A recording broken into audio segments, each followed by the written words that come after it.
নীলবাগান ক্ৰীড়া সন্থাৰ খেলপথাৰত ৪৯ লাখ টকীয়া MGNৰেগাৰ কামৰ আধাৰশিলা স্থাপন কৰা হয়।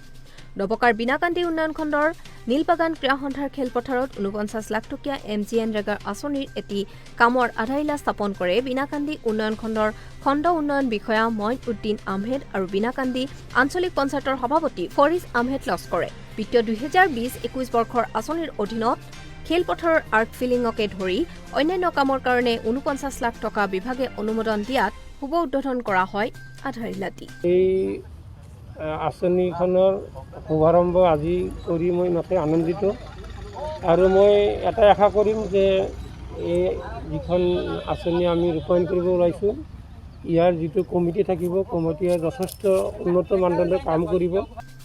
গহপুৰৰ বৰিগাঁও ৰঙালাও খেতি কৰা কৃষকৰ দুৰ্দশা। ৰঙালাও খেতি